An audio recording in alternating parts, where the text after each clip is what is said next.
Welcome back to another video in this Rubik's Cube tutorial series.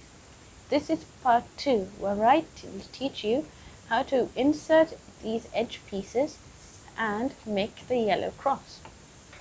But before all of that, let's recap of what we've done. We've made the white cross and aligned these center edge pieces, and then we've also inserted these corner pieces to finish off the bottom white layer. But now we need to insert these edge pieces. So let's go about doing that. The first thing you want to do is look on the top layer for an available edge piece. By available, I mean an edge piece which doesn't have any yellow on it. So I cannot use this edge piece. I cannot use this edge piece. I cannot use this edge piece, but I can use this edge piece. The reason we can't use yellow edge pieces is because we'll need them to make the yellow cross afterwards. So after identifying your piece, and there is a probability that you do not have an available edge piece, and if you do not have an available edge piece on the top layer, that means you'll see a cross. And if you do not have an available edge piece, just re-scramble the cube and do it again until you have a situation where you can have an edge piece on the top layer which doesn't have any yellow on it. So here's my edge piece which doesn't have yellow on it, and what you want to do, you want to align this color with the corresponding center, like so. Once you've done that, you want to look at the top color. So there's a primary color, which is this color, and there's a secondary color, which is this color. So once you matched up the primary color to the corresponding centerpiece, look at the secondary color. It's blue. Now look on either side of red. On the right side of red, there's green, with a green centerpiece. On the left side of red, there's blue with a blue centerpiece. So we want to insert this edge piece over here. So then it'll look like this. And as you can see, that does look solved. But the problem is we moved all of this away. So how do we solve that? Well, the best way to do it is to follow this algorithm.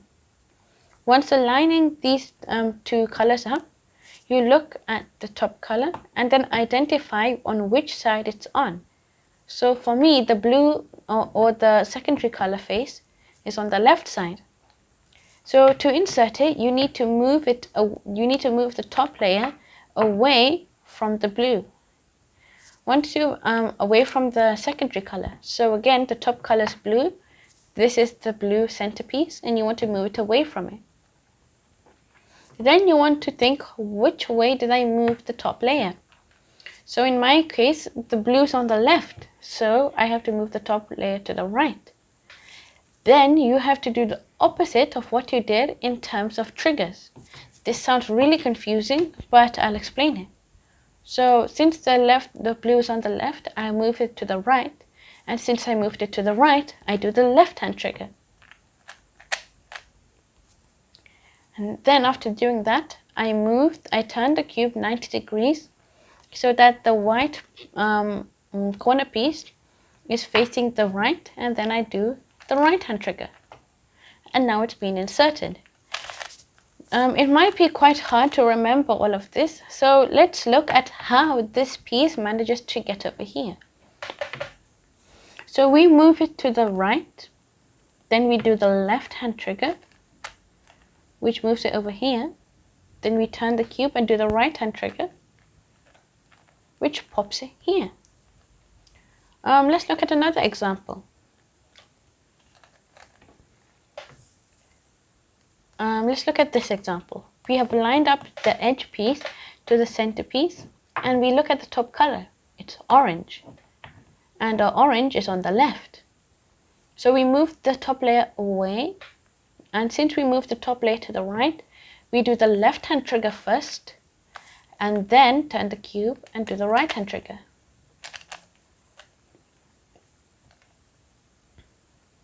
Unfortunately, all the examples I've showed you all far shown you so far are pretty one-sided because they all involve pushing it to the left. So let's look at another example.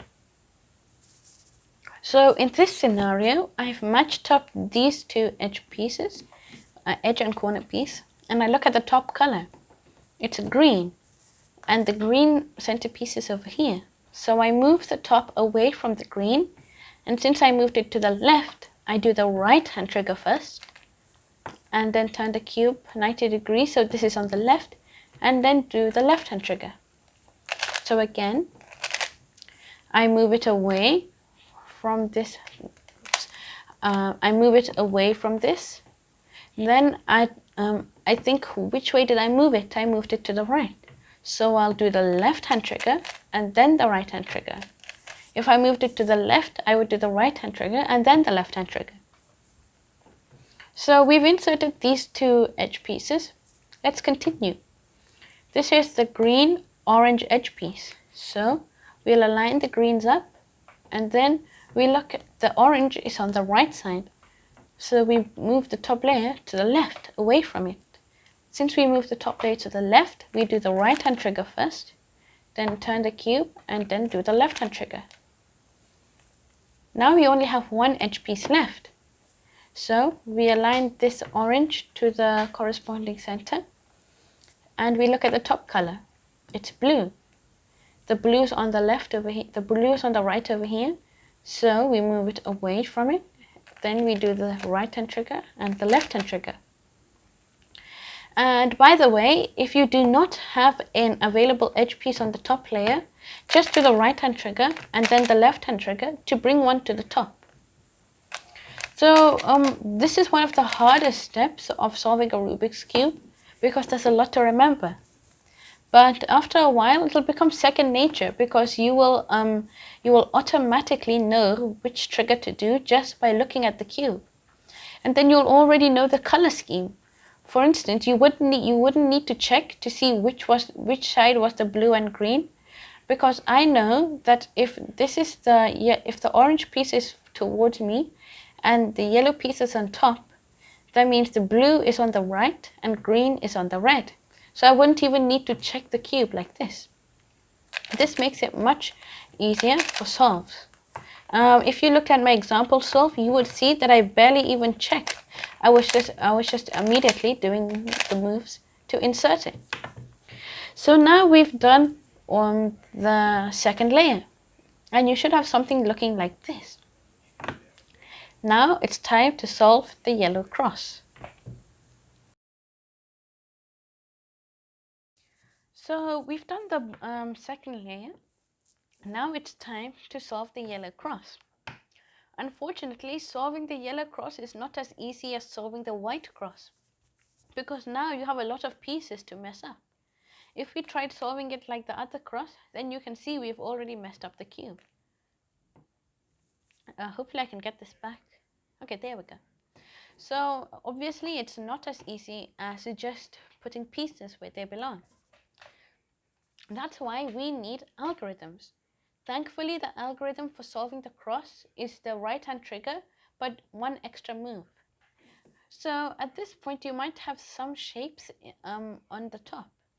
So ignore the corner pieces for this one and just look at the center and edge pieces. You might have an L shape, which is the most common shape you can have right now.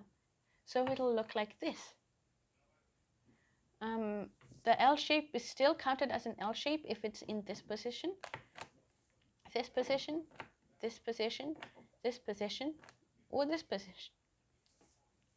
So if you have an L shape, then hang around while I tell you how to do that. The other shape you might have is a line. So this is a line, and this also counts as a line.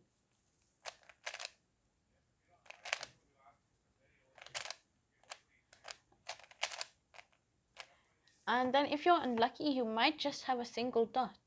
The dot is the hardest move to make the cross with, but it's still pretty easy once you get the hang of it. And finally, you might have a yellow cross on the top, which means great, you've done this step. But chances are you will not have a crust when you do the first two layers. So it's best to re-scramble the cube and come back after solving the bottom two layers, so then the top will not have a cross, because you'll need to learn this step.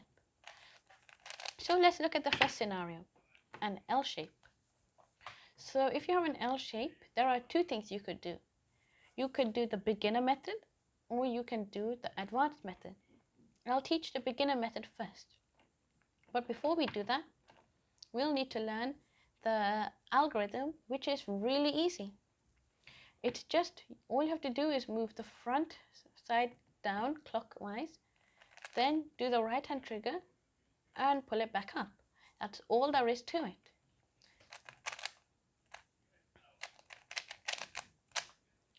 So if you have an L shape, you want to make sure it's in the top left. So if it's over here, bring it up like this. You cannot solve it while it's here, here, here, or here. It must be in the top left before you do this. Then all you have to do is bring this front side down, then do the right hand trigger twice. So 1, 2, and pop it back up.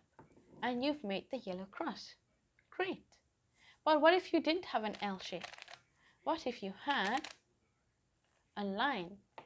Well, a line is even easier. You don't have to do the right hand trigger twice, just do it once. Bring this front side down clockwise, do the right hand trigger once, and pop it back up to make the yellow cross. Finally, let's look at the most unluckiest situation you can have, which is just a mere line. A line is pretty easy, but it does take a bit longer because you'll have to do two steps.